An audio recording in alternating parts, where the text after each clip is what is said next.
Buy to let in Plymouth, targeting naval and student tenants. Right, let's talk Plymouth. You know, the seaside gem with naval roots deeper than the Royal Navy itself and more students than you'd expect outside a city like Manchester. If you're dipping your toes into the buy-to-let waters, or maybe diving headfirst, Plymouth is a gold mine.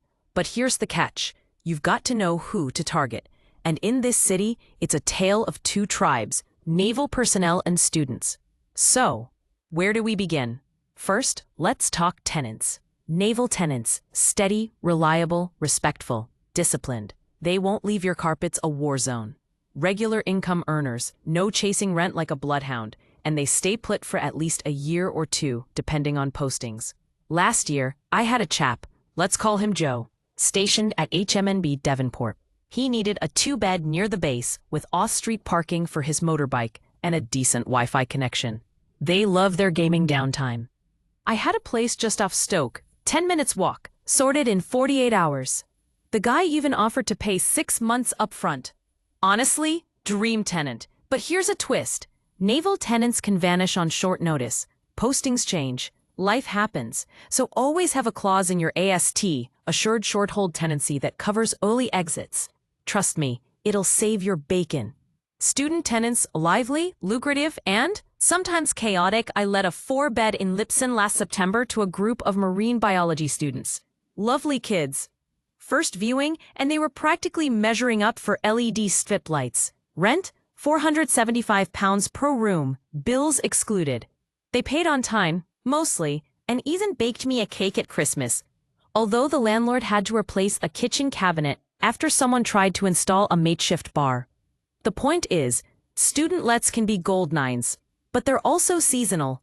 Miss the September intake, and you could be sitting on empty rooms for months. Always market your property by June at the latest. Where to buy, if you're smart. Stoke and Devonport are naval magnets. You'll get servicemen and women, MOD contractors, and even young officers. 2 beds and maisonettes work great here.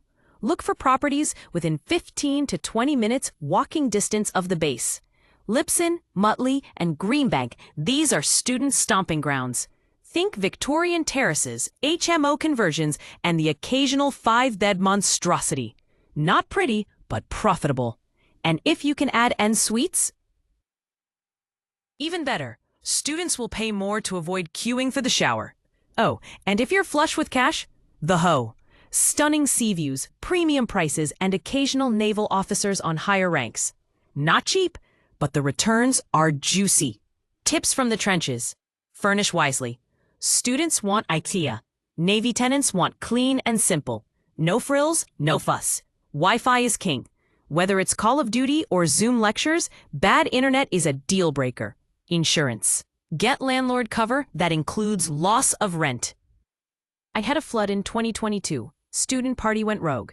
You don't want to foot that bill. Licensing HMOs over 5 people, mandatory license. And Plymouth Council loves a spot check.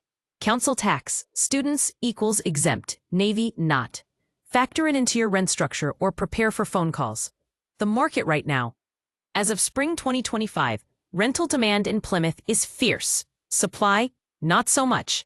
Average rents have risen 8% year on year, especially for well-located 2 beds and student HMOs. Mortgages are still tricky, but rates are finally creeping down. It's not 2021, but hey, it's not 2023 either. More investors are waking up to Plymouth's potential. I'm seeing clients from London and Birmingham snapping up tired terraced homes, giving them a lick of paint and doubling the rent overnight.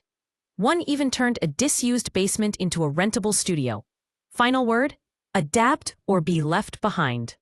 Plymouth's tenant pool is unique. You're not in Leeds or Croydon. You're dealing with people who sail warships and dissect seaweed for dissertations. Get your property pitch wrong, and you'll sit empty. Get it right, and you'll be laughing all the way to the bank. Honestly, I'd bet on Plymouth.